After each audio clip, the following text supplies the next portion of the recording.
उतरते वक्त एक सफेद भेड़िए ने जब समरज पर अटैक करने की कोशिश की, तभी मृगांका ने किसी नायिका की तरह आकर उसे बचा लिया था।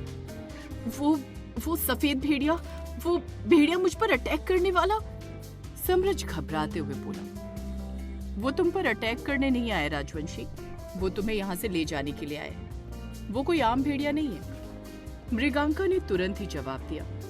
समरज ने हैरानी से मृगांका की तरफ देखा, जब अचानक से मृगांका के पीछे से एक तेज गुर्राहट फिर से गूंज उठी। मृगांका की आंखें ठंडी पड़ गईं। उसने तुरंत पलटकर देखा तो अब वो सफेद भेड़िया सामने मृगांका को ही घूर रहा था। मृगांका ने अपनी आंखें उस पर गड़ा दी और बोली, ग्रे आंखें, यानी कि तुम अभी सबसे लास्ट लेवल पर हो, वोल्फ चेन के। लेकिन फिर भी तुम्हारे अंदर इतना ज्यादा साहस कि तुम मेरे शिकार को मेरी ही टेरिटरी में लूटने के लिए आ गए। समरज ने हैरानी से मृगांका की तरफ देखा और मन में सोचा, उसका शिकार मतलब? ये क्या बात हुई? वहीं मृगांका आगे बढ़ी थी कि उसके दिमाग में एक आवाज गूंज उठी। मृगांका, क्या मैं इसे संभालूं?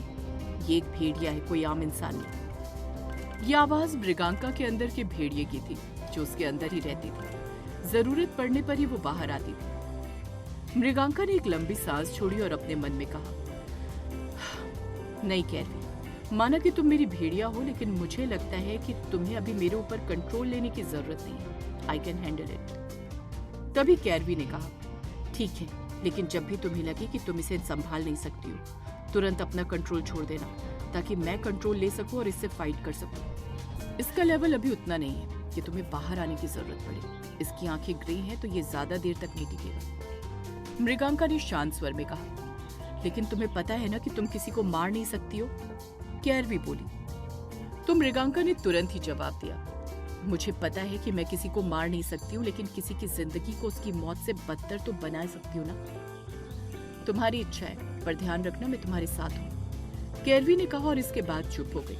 कैरवी और मृगांका मन में ही बातें कर लिया करती थी, इसलिए समरज या कोई और उनकी बात नहीं सुन सकता था। वहीं मृगांका ने अपना हाथ आगे किया कि तभी रुक गई।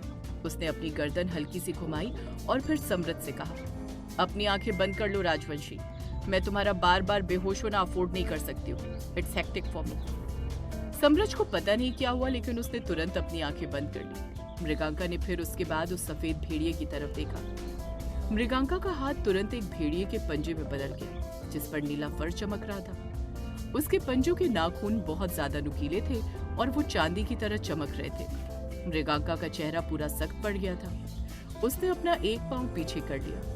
भेड़िया और ज्यादा तेज आवाज में गुर्राने लगा तो मृगांका के चेहरे पर एक तिरछी मुस्कान आ गई। वो बोली, मैं अपनी जुए की बाजी छोड़कर यहाँ आई हूँ, तो बेहतर होगा कि तुम मुझे एक अच्छा फाइट प्रोवाइड कराओ, क्योंकि अगर तुमने ऐसा नहीं किया तो तुम बहुत ज्यादा पछताने वाले हो। भेड़िए के नथुनों से अब धुआं निकलने वाला था। उसने अपने शरीर को सिकोड़ा ही था कि तभी अचानक से तेज धुंध वहां फैला और अगले ही पल मृगांका ने पलट कर देखा। एक और सफेद भेड़िए की उसे बस एक झलक से दिखी, जिसकी आंखें सुनहरे रंग में चमक रही थी, और अगले ही पल दोनों सफेद भेड़िए वहां से गायब थे। धुंध पूरी छट चुकी थी और सब कुछ शांत पड़ गया था। मृगांका के चेहरे पर गुस्सा साफ दिखलाई पड़ रहा था, लेकिन फिर उसने अपना सिर झटक दिया और उसका हाथ सामान्य पड़ गया। उसके बाद वो सीधा समरज की तरफ पलटी और कहा, तुम अपनी आंखें अब खोल सकते हो राजवंशी, वो भेड़िया जा चुका है। समरज ने तेजी से अपनी आंखें खोल दी। उसकी सांसें कुछ ज्यादा ही तेज थी। उसने उठने की कोशिश की, लेकिन उसकी टांगे मानो उसका साथ नहीं दे पा रही हो। मृगांका ने एक लंबी सांस छोड़ी और आगे जाकर उसकी तरफ अपना हाथ बढ़ा दिया। समरज ने उसके हाथ की तरफ देखा और अगले ही पल वो उठ गया। उसने फिर मृगांका की तरफ देखा। उसने उत्सुकता से कहा, ये सब आपने किया है ना? मैंने क्या किया एग्जैक्टली? कहते हुए मृगांका की भवें उठ गई। तभी समरज बोल पड़ा, वो भेड़िया, आपने उसे भेजा था ना मुझे डराने के लिए, वो मेरे पीछे आपके कहने पर आया था ना, इसीलिए आपको देखते ही यहाँ से चला गया। वो यहाँ से गया नहीं, उसका अधिपति उसे यहाँ से ले गया। अब शायद ही तुम उस भेड़िए को कभी देख पाओगे। मृगांका बोली, मतलब? समरज की समझ से मृगांका की बातें कोसों दूर थी। मृगांका ने उसे ध्यान से देखा और फिर अचानक से वो हंस पड़ी और बोली, तारापति ने तुम्हें कभी कुछ बतलाया नहीं क्या?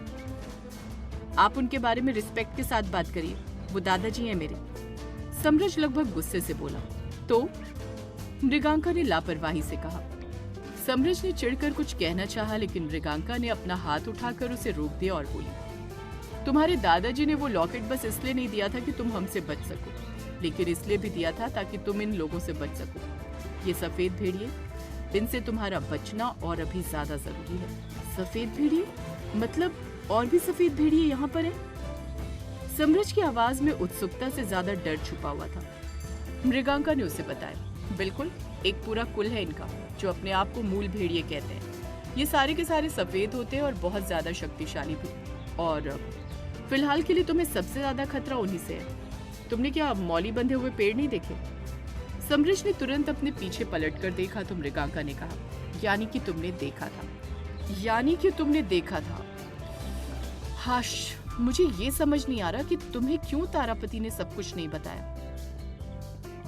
कैरवी की आवाज फिर से उसके दिमाग में गूंज उठी। उसी के कारण ये हम लोगों की पकड़ से इतने साल दूर रहा। इसकी गंध तक हम सूंघ नहीं पा रहे थे। तारापति से सारी चीजों से अलग रखना चाहता था, लेकिन बताना तो चाहिए था ना तारापति को कि चीजें हैं क्या।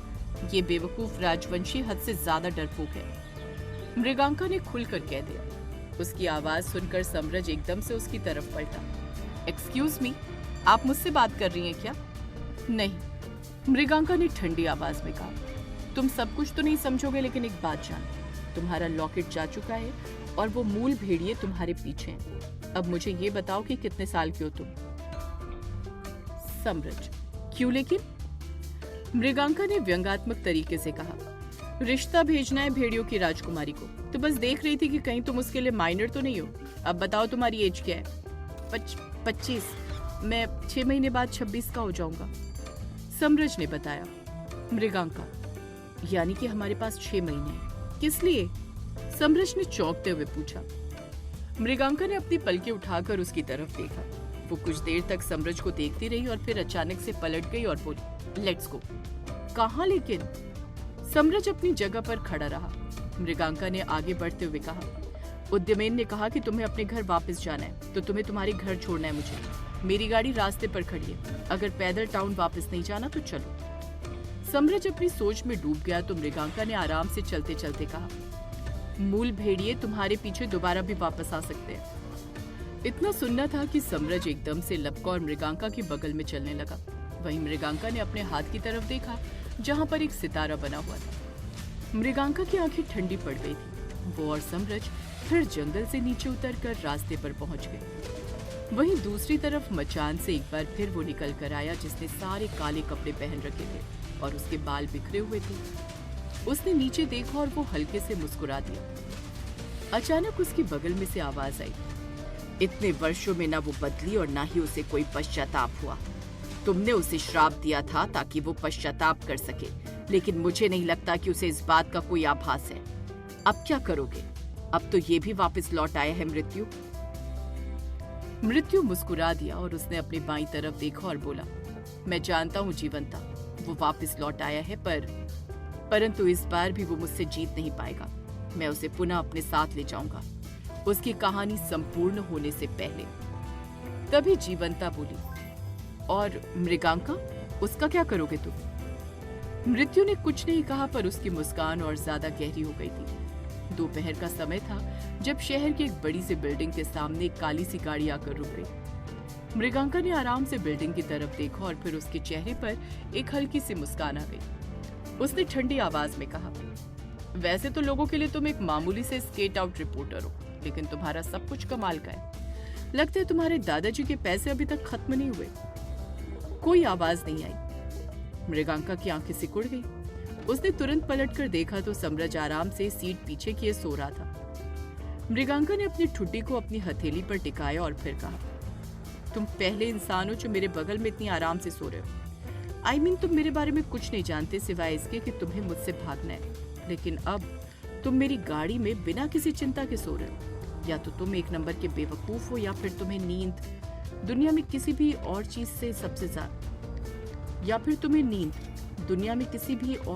ज्यादा प्यारी है। समरज अभी भी गहरी नींद में था।